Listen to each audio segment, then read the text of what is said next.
Voici l'élévateur item. Donc, mes petits redstoners, aujourd'hui je vais vous apprendre comment faire l'élévateur item, tout simplement, qui a été inventé par Zephyr. Et franchement bravo, parce que c'est hyper compact. Le système redstone se trouve tout en bas, c'est franchement ridicule. Moi j'ai juste rajouté ça pour stacker les items. Ah, quelqu'un est rentré? Non. Pour stacker les items, tout simplement. Mais on peut les enlever. Normalement, d'origine, c'est une petite passerelle. Je vous la montrerai de toute façon. Maintenant, je vais épurer le système et vous montrer seulement la redstone. On se retrouve juste après. Voici la redstone complètement épurée. Voilà. C'est vraiment pas coûteux du tout. Il y a peut-être juste les sticky pistons, mais à part ça, c'est vraiment ridicule. Vous pourrez penser qu'il y a plein de redstone derrière, mais pas du tout. Il vous faut un bouton de sticky piston, 1, 2, 3, 4 poudres de redstone et un repeater. C'est vraiment rien du tout. C'est encore bravo à Zephyr pour son invention, parce que c'est tout à fait génial.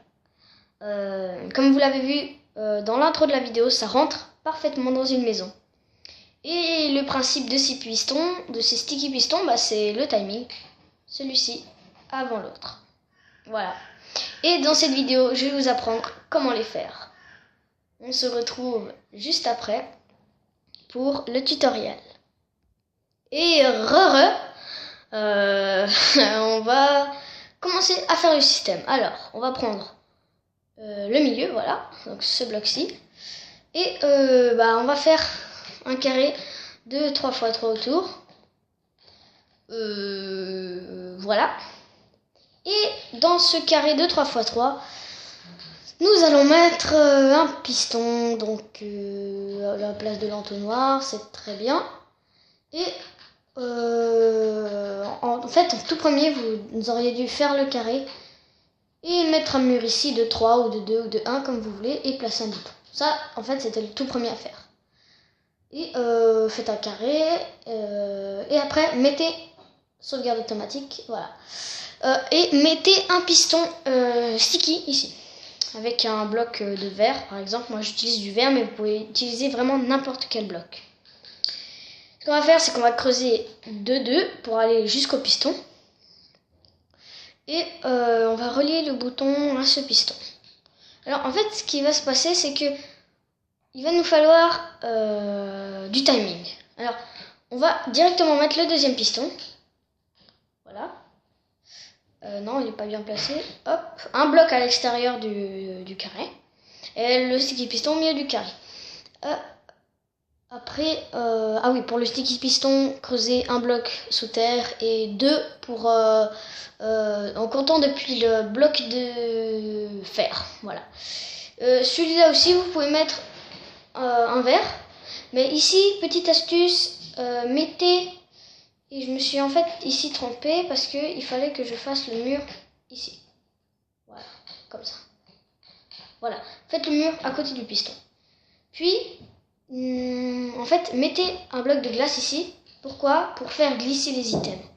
Parce que si, par exemple, je mets un bloc de fer, l'item, il va rester là.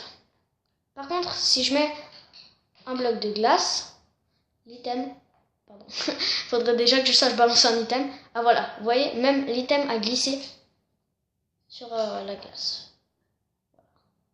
Moi aussi je glisse d'ailleurs. Maintenant, on va faire relier la redstone à tout ça. En fait, c'est vraiment très simple. Hein. Après, vous mettez 2 poudres de redstone, une poudre qui passe, deux poudres de redstone avec 2 blocs, une qui passe derrière ce piston-ci pour qu'il puisse l'activer. Là en bas, on va faire descendre la poudre, on va la faire venir ici, et ici, on va mettre un repeater de redstone à 2 ticks. Donc, je ferai une vidéo explicative des systèmes de redstone de base pour ceux qui commencent vraiment. Je ferai une vidéo explicative pour les tics du repeater de redstone ou des trucs comme ça. Pour les débutants, vraiment, n'hésitez pas à aller voir. Je la mettrai en ligne. Je sais pas quand, mais je la mettrai en ligne, c'est sûr. Donc vous cliquez une fois droite pour ceux qui sont sur ordi, mais vous appuyez une fois sur L2 pour ceux qui sont sur Play. Donc voilà, et c'est à 2 tics. Et donc là, votre système est prêt. Parce que si, en fait, ce qui se passe, c'est que, voyez par vous-même. Si celui-ci, attendez, si celui-ci ne s'active pas avant celui-là, ce qui se passe, c'est qu'on va utiliser la propriété à ce que, en fait, un item dans Minecraft, pour pas faire cracher le jeu, en fait, quand il va être, par exemple, dans un trou comme ça, je fais exactement la même chose qu'avant. Oh, purée. Hop, quand on va être dans un trou, comme ça, par exemple, quand vous allez poser un bloc, il va remonter, mais je l'ai récupéré. Alors, quand vous allez poser un bloc, mais tu m'énerves, toi, un bouton de merde. Quand vous allez poser un bloc, en fait, il va monter. Et on va utiliser cette capacité, on va exploiter cette capacité de l'item pour faire l'élévateur d'item. Alors, ce qui va se passer, c'est que tant qu'il n'y a pas de trou, l'item ne va pas sortir. Mais si il y a un trou, dès qu'il y aura un trou, l'item va sortir par ce trou-là. C'est cette capacité qu'on va exploiter aussi pour faire monter et arrêter les items. Alors, regardez par vous-même. Si ce piston ne s'active pas avant celui-là, regardez ce qui va se passer. En fait, ce qui va se passer, c'est ceci. Regardez. Donc, j'ai même pas mis le bouton. Il faut que je mette le bouton, voilà. Et j'appuie sur le bouton. Et notre item n'est pas parti, vous voyez. Donc, regardez. Voilà. Hop. Notre item n'est pas parti et il revient. C'est pas du tout ce qu'on veut. Alors, il faut vraiment que ce piston s'active avant celui-ci. Donc voilà, c'est fait. J'avais juste enlevé le bloc de verre devant le piston pour pas qu'il se mette. Maintenant, on va passer à la partie du haut. Donc, la partie du haut, j'avais fait. Il faut enlever. Vous savez quoi, je vais faire la partie du haut ici. Il faut enlever le bloc du milieu et celui qui est au milieu en bas, celui-ci quoi, et vous allez faire une passerelle. Bon, si vous n'êtes pas dans une maison, c'est bien, vous allez faire une passerelle comme ça et prendre des plaques de pression parce que les plaques de pression, comme vous savez, empêchent l'eau de passer par-dessus, et vous allez faire comme ça. Donc vous pouvez continuer jusqu'où vous voulez. Et vous mettez une source d'eau ici. Voilà. Pour pas que les items volent quand vous allez... Et merde. Quand vous allez... Oui, ça c'était bon. Quand vous allez les faire remonter, pour pas que les items volent, vous allez mettre 2 blocs ici. Et notre système est normalement prêt.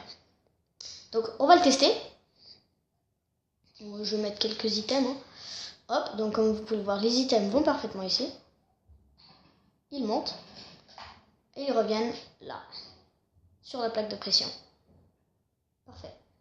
C'est bon. Notre élévateur d'item est prêt. Maintenant, nous allons faire... ça, c'était la version à Zephyr, donc avec l'eau et les plaques de pression. Mais pour stacker, ça va être différent. Il va tout simplement falloir faire ceci. Regardez. Vous allez mettre un coffre ici. Et je vais chercher vite fait un hopper quelque part par là. Non, vous pouvez bien laisser des plaques de pression. Parce qu'après, l'eau va sortir. Parce qu'on va avoir besoin d'eau de nouveau. Je vais mettre une plaque de pression ici. Hop là. Ah je peux pas la placer. Ok. Mais c'est un coffre piégé ça. Attendez. Oui, c'est un coffre piégé. Ah, qu'est-ce que je suis débile. Oula. C'est passé. Alors, hop. Mais... Non. En fait, on ne peut pas poser de plaque de pression là-dessus, alors tout ce qu'on va faire, c'est qu'on va poser un bloc de verre. Ah, ça m'énerve. J'en ai marre. Voilà. Donc on va poser un bloc de verre là-dessus. Et comme c'est un bloc transparent, notre coffre s'ouvre bel et bien. Maintenant, on va chercher un hopper, vite fait, bien fait. Hop, j'ai plus besoin de piston. Donc vous allez en sneak et vous vous mettez devant le coffre. Donc vous faites shift. Vous faites shift et vous cliquez droite ou vous appuyez sur L2. Bah, pour ceux qui sont sur Play, vous devez vous baisser. Donc c'est R3 et vous appuyez sur L2. Voilà. Donc la même chose ici. Et les hoppers soient bien pointés dans le sens du coffre. Donc on peut voir ici en dessous. Les hoppers sont bien pointés dans le sens du coffre. Et vous pouvez mettre votre source d'eau ici. Et voilà. Ah, un creeper ça vite. Même pas. Voilà. Donc ça c'est la manière pour stacker les blocs. C'est la manière que j'ai montré tout au début de la vidéo. Avec la maison. Donc les blocs rentrent ici dans les hoppers. Et vont ici. Il y en a peut-être qui sont restés coincés, je crois. Non, tout va bien. Nos 10 blocs sont ici. Alors, c'était tout. Je ferai la vidéo explicative de la redstone de base pour... je sais pas, je la ferai, je la sortirai demain ou après-demain. Mais c'est sûr que je la ferai pour les nouveaux qui s'intéressent à la redstone. Alors, après, vous pourrez faire la décoration. Donc, ça, j'avais oublié, vous pouvez faire la décoration. C'est à vous de le customiser après, pour donner un truc effet couloir de ouf ou un truc comme ça, par exemple. Ou des trucs comme ça. Donc, ça rentre très bien dans une maison, comme vous l'avez vu. À l'intro, bon, j'ai répété déjà 2 fois ou 3 fois, mais il faut vraiment retenir que ça rentre dans une maison. Alors, c'était Isaïe pour la chaîne Ferryguido. Likez, commentez ou abonnez-vous. Et dites-moi surtout dans les commentaires si ça vous a plu et vous voulez que je refasse une autre vidéo comme celle-ci. Alors, cette vidéo est terminée et je vous dis salut mes petits redstoners.